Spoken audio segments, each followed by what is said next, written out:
chegamos á última deste bloque, deste segundo bloque da mañá. É o turno de Iria Iglesias Gende, que ven da Universidade de Santiago de Compostela. Unha cousa, non podes pasar, Iria. Sí, quería dicirvos que cando remate Iria, que xa é o momento de ir a descansar para xantar, se vos parece, quitamos unha foto de grupo. Os que irades sair na foto, pois despois non vos marchedes, vale?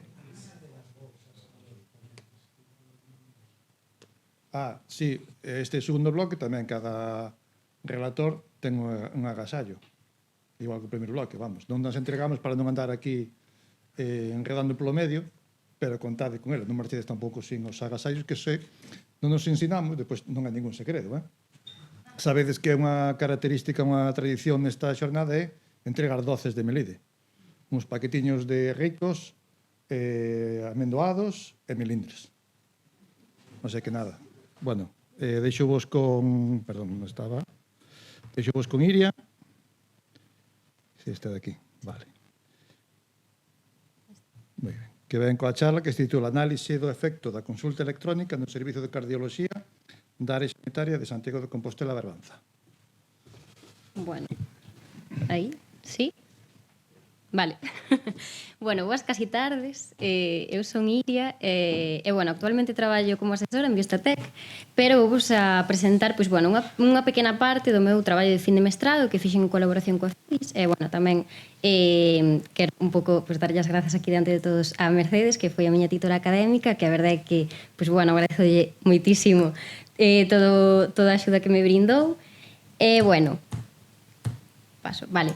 No servizo, bueno, no Servizo de Cardioloxía da área sanitaria de Santiago de Compostela e de Barbanza, en 2008 implantouse un novo tipo de consultas que se chaman, bueno, as consultas de acto único, que basicamente é que cando un paciente necesita unha consulta en cardioloxía, o que se facía era facerlle todas as probas necesarias nunha mesma xornada. Entón, bueno, isto xa se demostrou que reducía os tempos de espera e que funcionaba ben, pero sí que é verdade que despois, posteriormente en 2013, implantouse a e-consulta, a consulta electrónica. Esta consulta electrónica funciona de xeito de que, bueno, unha persoa, un paciente, vai ao médico de cabeceira ou a urxencias ou o que necesite e o médico en cuestión pode poñerse en contacto co cardiólogo e o cardiólogo realiza unha interconsulta donde decide pois se é necesario ver a esa persoa en presencial, por así dicilo, ou se xa pode pois remitir a consulta cos datos clínicos que ten disponibles. Entón, pois, bueno, o obxectivo do meu traballo era estudar o impacto da introducción desta consulta no Servizo de Cardioloxía da área sanitaria de Santiago de Compostela e Barbanza sobre o tempo de vida dos pacientes. Entón, bueno, vou introducir un pouquiño a miña base de datos coa que traballei.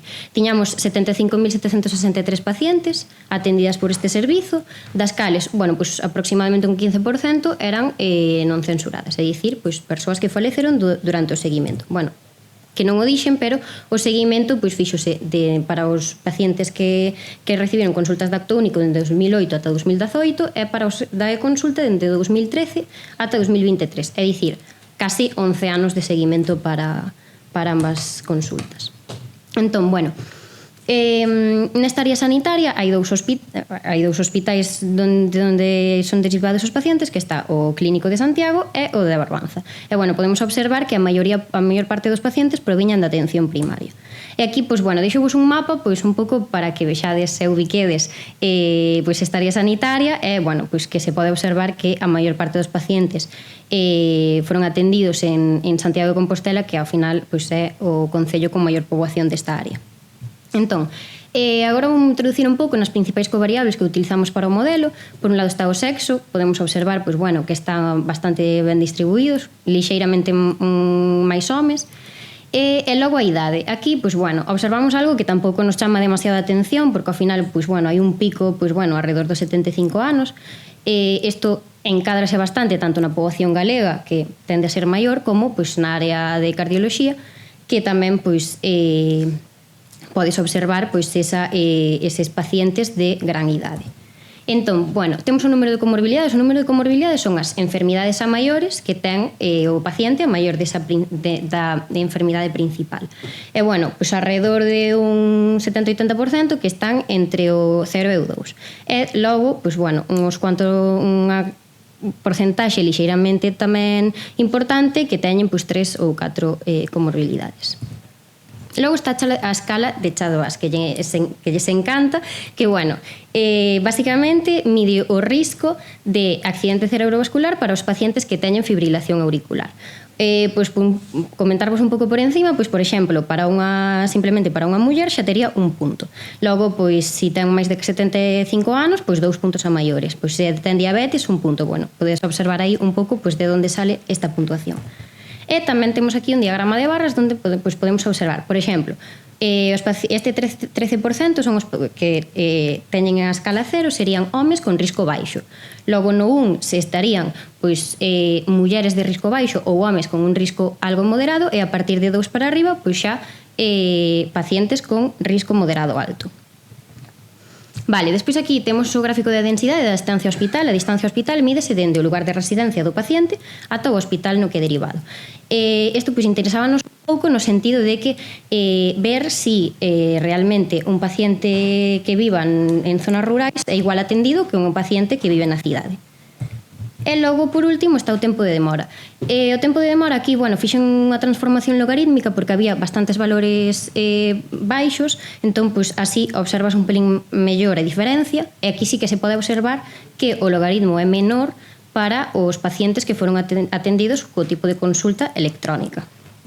Entón, bueno, ahora entro pois, no traballo en sí, que, bueno, queríase analizar eso, impacto que ten esta consulta electrónica no tempo de vida dos pacientes. Como temos datos censurados, pois ao final temos que utilizar a análise de supervivencia, que é a rama da estatística que traballa con estes datos, e así un pouco as características fundamentais desta análise. Temos pois unha variable resposta que representa o tempo dende unha orixe que está ben definida ata a ocurrencia dun certo evento de interese. No noso caso, a morte. E logo está a censura, é dicir, non se coñece o tempo exacto do evento para todos os individuos. No noso caso, como só temos censura pola dereita, pois introduzovos un pouco, que, bueno, supoño que a maioría xa sabredes, pero a censura pola dereita temos o noso tempo de estudo e seguimento, e, pois, por exemplo, a ver, vese o que señalo, non? Por exemplo, pois este paciente de aquí entra no estudo, pois non poñamos en X ano, e chega ao final do seguimento e sigue vivo. Entón, nós non sabemos se morre aos 2 anos do final do seguimento ou 20 anos despois. Por eso vai ser un dato censurado. Sin embargo, pois, por exemplo, este paciente morre aquí, sabemos perfectamente en que momento morre. E, bueno, aquí puxo un pouco pois, a definición formal. Temos, por un lado, a Z, que vai ser a variable observada, que vai ser o mínimo pois, o do tempo do fallo do individuo ou o tempo de censura. E logo, por outro lado, temos a delta, que vai a ser pois, a variable indicadora de si valdrá 0 cando Z é un tempo censurado e cando o tempo vai ser un tempo de fallo observado. Entón, bueno, na análise de supervivencia, dúas funcións bastante importantes son a función de supervivencia, esta representa a probabilidade de sobrevivir ao tempo T, e a función de risco. Esta representa a probabilidade de que se un individuo sobrevive neste tempo T, experimenta o fallo no instante seguinte.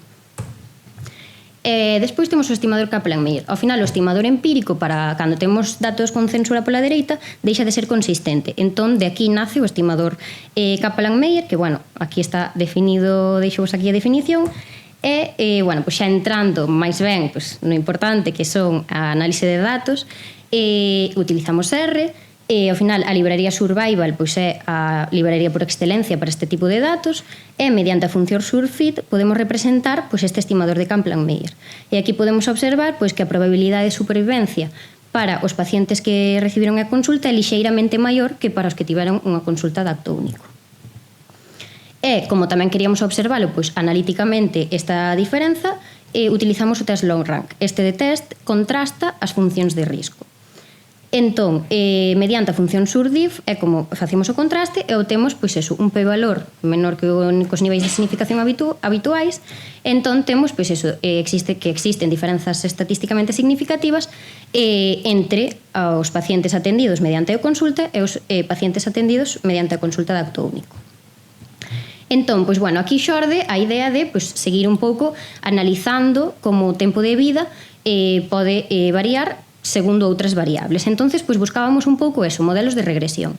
O modelo por excelencia neste tipo de casos é o modelo de Cox. Que pasa? Que aquí non se cumplían os riscos proporcionais e foi cando se nos ocorreu a idea pois, de buscar un pouco outros modelos que funcionaran. E foi cando chegamos aos modelos GAM. Os modelos GAM permiten modelizar relacións non paramétricas. Entón, bueno, aquí deixo-vos a definición. Para poder axustar un modelo GAM con datos censurados, utilizamos unha función link identidade, neste caso, e logo estimamos as funcións suavizadas mediante p-splines. Isto é porque é unha proposta de Orbe Virto que nesta proposta basicamente o que utilizan é, en vez de pois, no modelo GAM utilizanse pesos un partido de n, pois neste caso utilizanse pesos Kaplan-Meier que nos permiten poder traballar con datos censurados.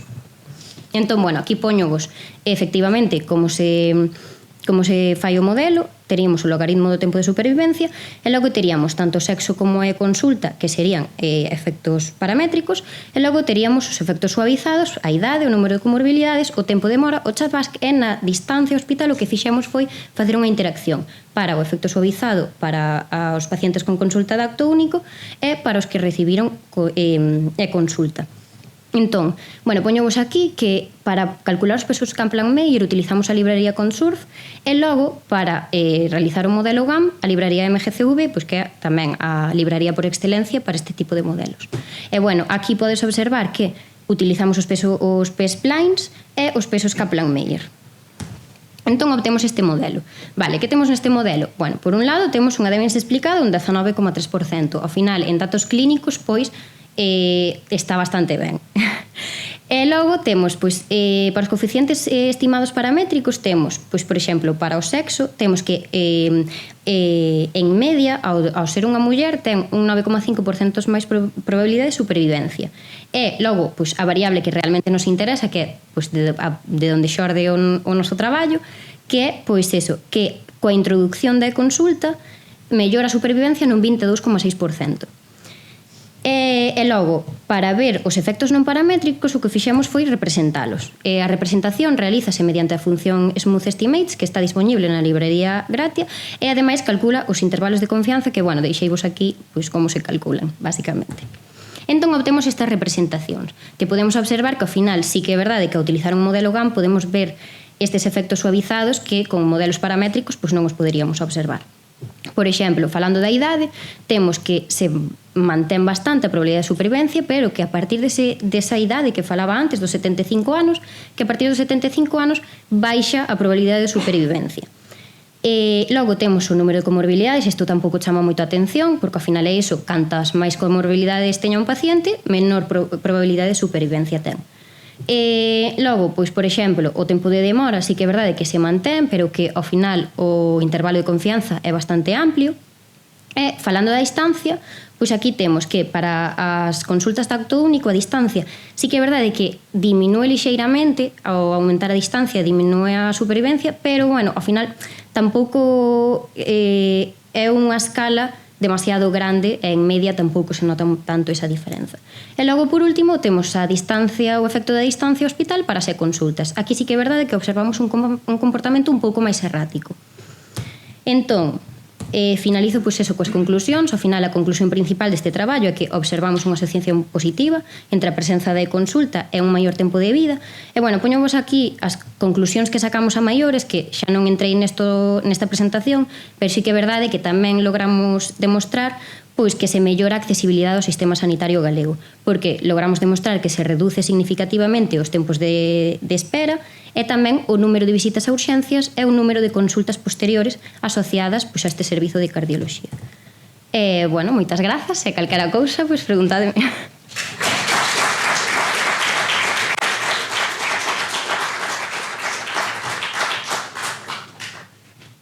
Gracias. ¿Alguna pregunta? Que non afaga a micro, por favor. Hola. Hola. Muchas gracias. Mira, yo tenía una pregunta así, más o menos ya me la traía de casa porque vamos a mentir, pero ahora se me ocurrió otra que creo que es mejor. La pregunta era si ves aplicabilidad a otras unidades de los servicios del área de Santiago y Barbanza, porque yo creo que esto sí que se podría... Sí. No sé cómo trabajan ellos, si tienen consulta o no y tal, pero bueno, sí que tendría aplicabilidad. Vale. Esa es la pregunta que traía de casa. Ahora, escuchando tu charla, se me ocurre otra. Y es ¿por qué los splines penalizados? Entiendo que será porque hay muchos valores atípicos y entonces le metéis una penalización para que, bueno, no se os desmadre el ajuste, ¿no? Sí, eu creo que sí. Ao final nós utilizamos os modelos GAM para a primeira parte do traballo, que non utilizábamos os datos censurados, porque ao final non nos interesaba o tempo de vida dos pacientes. Entón sí que é verdade pois, que nos interesaba buscar tamén si tiñan aplicabilidade os modelos GAM para datos censurados, e foi cando atopamos este artigo que nos pareceu interesante e era como pois, eso implementaba directamente os splines. Sí. En relación... Sí, ¿no? Sí. Sí. Outra pregunta. Si coñeces os criterios para a elección de cando se aplicaron as consultas electrónicas, é dicir, se foi aleatorio ou se foi por algún criterio médico previo. No, as consultas electrónicas utilízanse sempre. A partir de 2013 é un modelo de consulta que se utiliza. Entón, o paciente chega, pois o médico remite a interconsulta ao cardiólogo, e o cardiólogo, ca historia clínica que ten, é cando decide se é necesario ver en persoa ou si directamente xa dá o seu diagnóstico as electrónicas que ten do paciente. Entón, a partir de 2013, todos os pacientes que entraron teñen ese tipo de consulta. Sí? Algo máis? Bueno, por aquí, de María. Micro.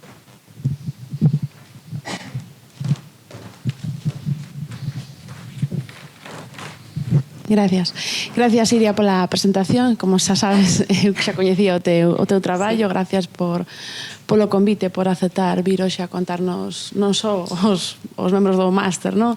Senón a toda a comunidade este traballo, no? Que pon de manifesto porque o uso de R, no?